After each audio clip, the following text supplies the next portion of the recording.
Well, everyone, this is Jess. Jess has just sold, well, we're just through the process of selling property at Maryland for her. And this is little Remy, who's up here. Everyone say hello. Oh, Jess, thank you so much for coming in. My pleasure. It's such a pleasure to have you here. I know we've just sold through, you've chosen Liam as your agent to help you through the process. If I could maybe just ask really quickly, what were some of the things that helped you go with Love and Liam? So we got a couple of people to come out and sort of screened and interviewed them to choose an agent because the market's so hot at the moment. Liam was one of the first ones that came out for us. Yeah. He was really friendly and approachable, sort of put my mind at ease, being that it's a pretty hectic market at the moment to sell, but also then to rebuy into. Yeah. So that was the main driving reason why we ended up choosing Liam, was because we felt really reassured that he was going to look after us and had our best interests at heart for the whole process. What was maybe two things that really stood out that helped you make that decision about going with Love?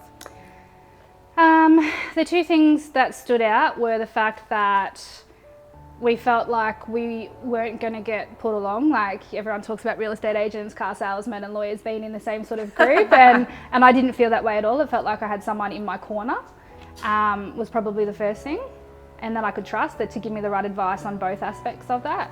Yeah. The second thing would be the wonderful Nick's negotiating skills.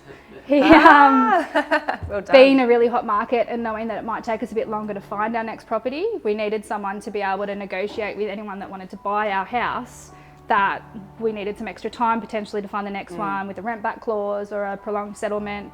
And Nick came in and he had specific examples of how he had done that and what he had done for other people, as opposed to just, oh yeah, we can do that for you, and sort of brushed it off like a lot of other agents had done.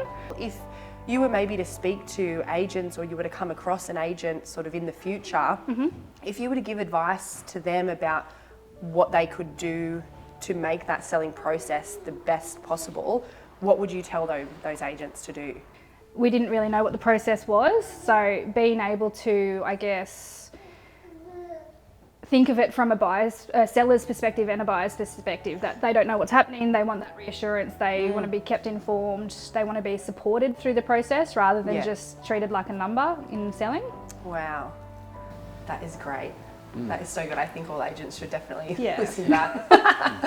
Oh, that's great. Do you have a question, Liam? Did you have anything? Yeah, I've got a question. Because what we did was pretty cool. I mean, you didn't have a place to go to yet, and we needed to sell to buy. And there's a lot of people at the moment in the market, like we said, they're in the same position as you, but some people are a bit reluctant in taking that step to do it. And we were reluctant at the start too. We were on the fence. And what kind of made it feel like it was possible for that to happen? For us, it was really the right time in our family, in our life to do so. I think that was a big part of it.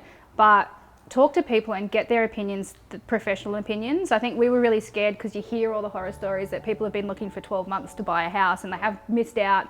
And you hear all this anecdotal stuff, but when you talk to the professionals and you find someone that you feel supported by, I think it can reassure you that it can be possible and you don't have to be driven by what you're hearing from other people that just might have had one bad experience. Fair enough, yeah.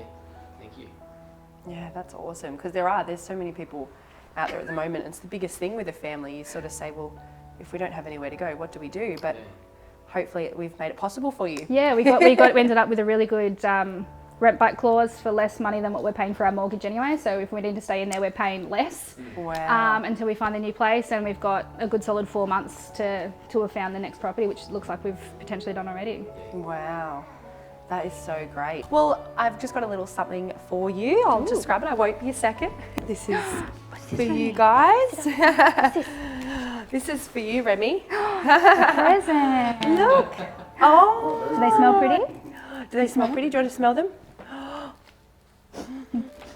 Oh, well, this is just from everyone here. Just as a little thank you and congratulations on everything. Thank you very much. This is for Mummy, not for you. Okay? You can have the flower.